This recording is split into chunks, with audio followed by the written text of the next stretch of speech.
Hey guys, it's Alissa, and I am here with my weekly What I Sold on Etsy video.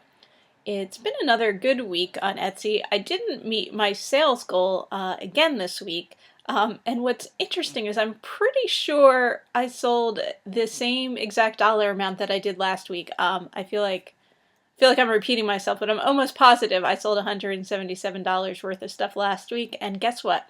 That's what I sold this week. I think I sold maybe more items this week because I sold some lower dollar amount items. This week I sold a total of 14 different items, and it was an interesting week. I had, I think, 3 different orders where the buyer bought multiple items, which doesn't happen too often, but for some reason that was the theme this week. And also I sold a lot of different craft kits. I've been listing quite a few. I have in my backlog quite a few to list still, and so I've been getting caught up on those. And so I think only one of the ones that I sold this week was one I recently listed. But I find too, like when I list things of a certain type, then even stuff that I have listed before gets more likes and favorites, and then even sells. So it listing new items, you might not sell new items right away, but people will then find the other items that you have listed. I have noticed that with Etsy, and so that's my theory anyway. But yeah, so not $200 this week, but $177 in January when things can be kind of slow. I'm happy with. So I'm going to show you each of the different items that sold, how much they sold for, and of course this doesn't include the shipping price paid by the buyer. Also doesn't include any fees that I paid to Etsy or fees I paid to purchase the items. My first sale of the week was also my only international order, and this buyer bought 2 items. They bought this blockhead game for $15. It's really a box with a bunch of different colored blocks, and I guess you stack them up sort of like a Jenga thing. What's funny is we actually had this game when I was younger. We had it at my grandparents' vacation home. We never played as a game. We just used the blocks to, like toy blocks. And this was in its original box. It was missing a single one of the blocks, but most of them were there. They're in great condition. And I don't remember where I picked this up, even though I got it not that long ago. And then the same buyer also bought this Sweetheart puzzle game for $9. It's plastic. All the pieces are here in this one. It's in the original box. It is missing the instruction booklet though. And this is something that I picked up at the thrift store outlet not too long ago. One of the things I'm doing for the new year is trying to move out some older Etsy inventory, and have created a clearance section in my store. I made a video earlier this week showing how to create a clearance section and put items on sale, and this so far is the only item I've sold from the clearance section. It is a lot of 12 vintage black and white photos. They're all different, like landscape scenes, mostly of like lake or bodies of water. And I've had these for a while. I had them priced at $12. They hadn't sold, so I marked them down to $6, put them in the clearance section, and they sold.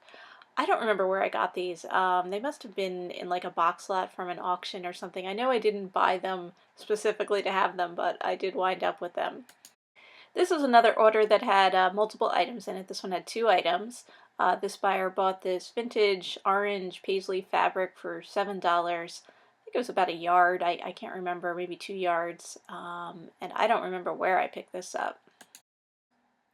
And so the same buyer also bought this vintage crewel embroidery kit for $16. As you can see, it's a cute design with a dollhouse and a doll and a toy dog there, different toys.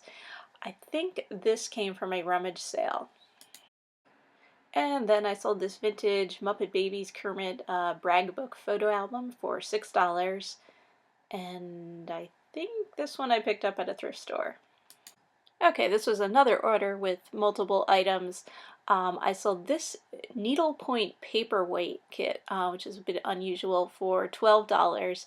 You can't really see it, but there's a needlepoint designed to make like a penny, and then it goes under that glass dome to make a paperweight out of it. And then the same person also bought these angel decorations. They're package toppers, Christmas item, but selling out for $6. And I picked those up at a garage sale. I picked the needlepoint kit up at a thrift store.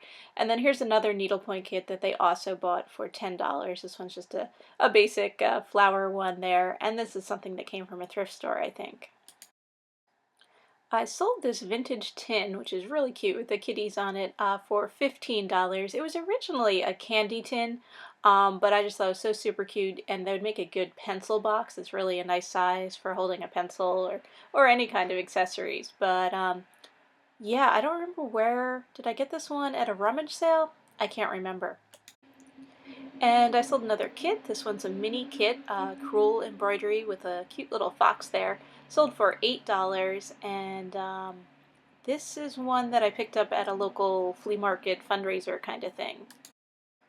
Okay, I just realized I lied before because I said those first two items I sold were my only international order. This one was actually an international order too.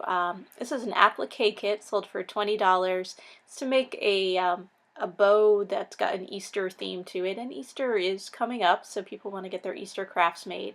And I picked this up, I think, at a thrift store.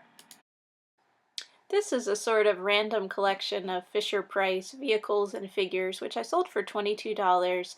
Has a motorcycle, a tractor, and a mail truck, and then 4 different figures, 3 people and a dog. And where did I get this? I think I got it at a rummage sale. And the final item I sold this week was another kit. This one sold for $15, and this is a kit to make a dollhouse dining room table. I have a few of these different kits that I picked up at a thrift store, and this is the first one that I've actually sold. So it comes with the wood pieces, and then you have to assemble them, and of course, you want to probably stain them and finish them up there. Okay guys, that is everything I sold this week. I put out these videos every week showing the different vintage items I sell in my Etsy shop, Planet Alissa, and then try to get some other videos out there on selling online. As I mentioned, I made a video about how to put stuff on sale and create a clearance section in your Etsy store, which is something I'm trying out, and we'll see how it goes. So, sold one item for the clearance section. Let's see if I can sell any more. But okay guys, I hope you're doing well, selling lots of stuff, and yeah, I'll see you again soon. Happy selling, everyone!